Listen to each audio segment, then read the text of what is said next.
So it's Feisty Fridays again. I'm sitting at my desk and I'm thinking a little bit more about the illusion of strength. This is a theme that I've been writing about in March.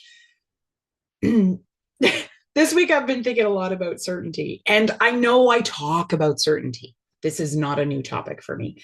The reason I talk so much about certainty, or I should say uncertainty, is because this is a big issue that I've struggled with as a leader, but as a human, as a woman, as a parent, as a partner. I was raised in an environment that demanded a level of certainty in order for what felt like life to be in order.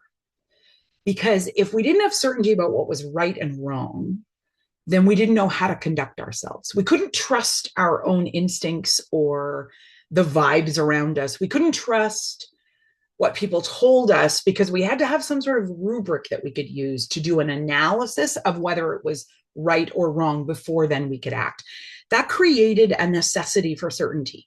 And the necessity for certainty that I have needed for a good part of my professional career has made me feel strong.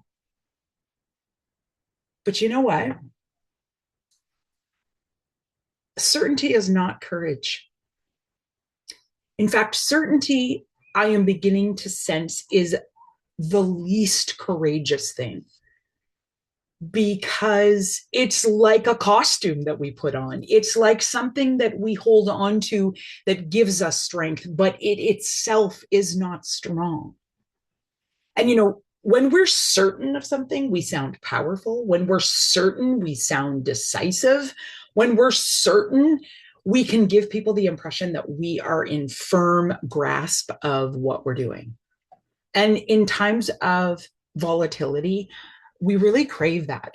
Our world right now, it's the 13th of March, Friday, the 13th of March.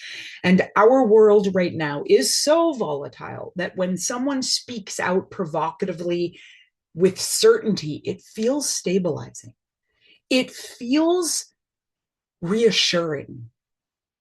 But the problem is, in my own experience, is that if you watch closely, you will see that people are actually pretending to be certain, even when they're not.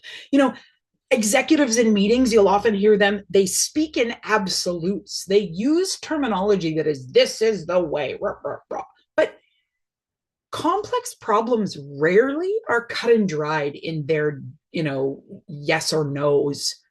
There's too much complexity, there's too much subtlety, and we're dealing with humanity. And humans, we are a plethora of complexity. Managers often speak in like, someone questions a manager, well, I don't want to do it that way. And the manager says, no, this is the way. Instead of collaborating and creating conversation, they just mandate with certainty, this is the right way. And it's an illusion. This knowledge that people carry as certainty, it's not real. The certainty itself isn't often there. And if you look for it, you will see it. I think always having to have certainty for me came at a cost. I realized that my need to be certain meant that I stopped wanting to learn and grow and change my mind. And as a leader, I think that's one of the hardest, most kind of limiting things we can do. Because if we close ourselves to learning, curiosity disappears. And that means when information comes at us that contradicts our own bias, we will just deny it without inviting it in, at least to the conversation. Just because something is contradictory to what you believe is right doesn't mean there isn't merit within that, which means if you invite it in with curiosity, you analyze it, you think about it, you could actually find that there are parts of that you consider or deem wrong that can help you understand with more clarity why you feel you're right, or possibly why you think you could change your belief. The hard part is that we feel like that somehow makes us less strong. But for me, this is where the strength seems to want to come from. My letting go of my need to know what's right and wrong and be black and white and be certain about, and my openness and curiosity to inviting other ways of thinking in, that has changed everything. It means that I have been able to shed the confidence that was like an armor that I wore to protect myself. And I can say things now as a leader like, I don't know the full picture yet. Or I can ask myself, what am I missing? Or one of my favorite new things to do, I can ask specific questions that help me pressure test what I'm thinking before I make a decision. And instead of feeling like that's a weak move, I've discovered my decision making has gotten better because it's leveraging diverse thought. It's actually removing or at least analyzing my bias so that my bias to make that decision doesn't stand in the way of a better or wiser decision. Ultimately, this attitude creates a more or a bigger thinking model in me as a leader. And wow, do I think the world today needs more thinkers? You know, as we leverage AI, as we communicate in language models with technology, one thing we still can bring to that technology in relationship and in understanding it as we navigate it and negotiate with it is our own ability to think. And critical thinking and creative thinking, this is, I believe, still a human superpower. And it will be something that's distinguishing for us as a species, regardless of where technology goes.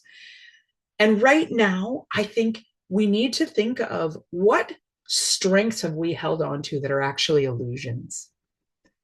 And for me, certainty has been an illusion that I have held on to and pretended was strength. And I would encourage you, maybe you could start the journey of thinking, maybe I don't know with certainty. Maybe I want certainty, but in order to find certainty, I need to be a thinker, a creative thinker, a curious thinker. I need to be open to checking my bias and not just looking for ways to confirm it. And maybe also you'll recognize that having to know with certainty is actually not confidence. It's weakness. It's a crutch. It, as a leader, makes you lean on something to make you feel better, when in fact, you should feel good about yourself just in the curiosity. So that's what I'm thinking about this week. Thank you for watching, for those of you who are, and let's keep thinking with curiosity. We'll see you next time.